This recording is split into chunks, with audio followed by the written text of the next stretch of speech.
तव्हां ॾिसी रहिया आहियो कंप्यूटर नॉलेज इन सिंधी। मां आहियां तव्हांजो होस्ट अताउल्ला।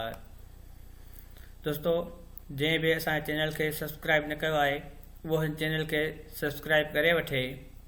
दोस्तो, पाण अॼु माइक्रोसॉफ्ट एक्सेल जे अंदरि होम मेन्यू में नंबर जी फॉर्मेटिंग वग़ैरह जे बारे में पढ़ंदासीं।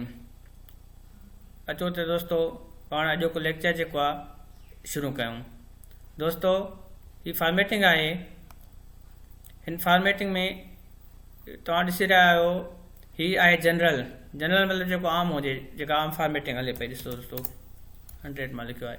उनखां पोइ हुनखे तव्हां नंबरिंग करे सघो था। नंबर में ॾिसो तव्हां, ही डेसिमल में अची वियो, 10 अची वियो, 10 खां पोइ वरी 00 अची वियो आहे। दोस्तो, इन 00 खे जेकॾहिं पाण ख़तमु करणु चाहियूं, इन लाइ पाण हिन एरो जे निशान ते क्लिक कंदासीं।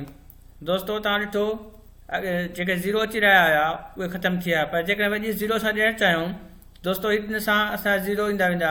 तव्हां 0 2 ॾियणु चाहियो, 1 ॾियणु चाहियो, 3 ॾियणु चाहियो, जेतिरा 0 वधाइणु चाहियो ओतिरा तव्हां हिन क्लिक कंदव त असांजा हिते 0 ईंदा वेंदा। उनखां पोइ हीउ हिकिड़ो ऑप्शन आहे कामा जो। ही कामा असांजी हिते ईंदी जॾहिं असां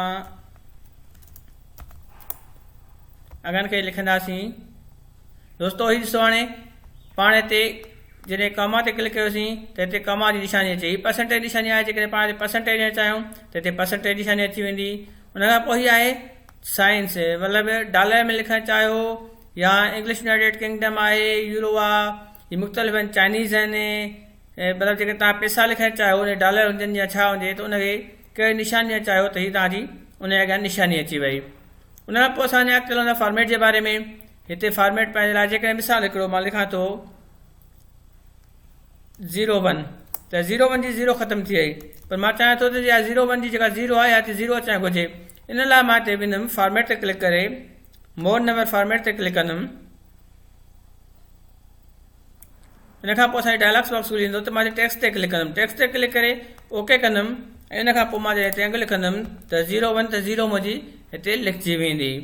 दोस्तो, इन खां पोइ हिते ॿिया बि फॉर्मेट मुख़्तलिफ़ आहिनि। डेट जे बारे में बि फॉर्मेट आहिनि। जेकॾहिं मिसाल ते मां डेट थो लिखां, अॼु तारीख़ आहे असांजी 27/1/2020, 27/1/2020। हिनखे जेकॾहिं मां मुख़्तलिफ़ फॉर्मेट ॾियणु चाहियां थो, फॉर्मेट ही डेट फॉर्मेट अची आहे। डेट जा ही मुख़्तलिफ़ फॉर्मेट आहिनि, हीअ तव्हां ॾिसी सघो था। दोस्तो, हितां मां जेको फॉर्मेट चूज़ कंदुमि, 14 मार्च 2012 मिसाल तौर ते ओके कंदुमि। हाणे त लिखंदासीं 1/27/2020। हा, अची वियो दोस्तो, 1 जनवरी 2020। हिते डेट लिखण लाइ सभु खां पहिरियां असां महीनो लिखंदासीं, उन खां पोइ डेट लिखंदासीं ऐं पोइ साल लिखंदासीं, त पोइ हिन फॉर्मेट में असां अची वेंदो 27 जनवरी 2020। दोस्तो, हिते ॿिया मुख़्तलिफ़ फॉर्मेट आहिनि। तव्हां पंहिंजे घर में प्रैक्टिस कयो ऐं ॾिसो। हीअ परसेंटेज आहे, परसेंटेज शेप में लिखे। नंबर आहे, करेंसी आहे, ऐं करेंसी जा मुख़्तलिफ़ फॉर्मेट अचनि पिया। हीअ अकाउंट आहे, अकाउंट जा मुख़्तलिफ़ फॉर्मेट अचनि पिया। ईअं ई तव्हां इन खां पोइ अलाइनमेंट आहे टेक्स्ट जी।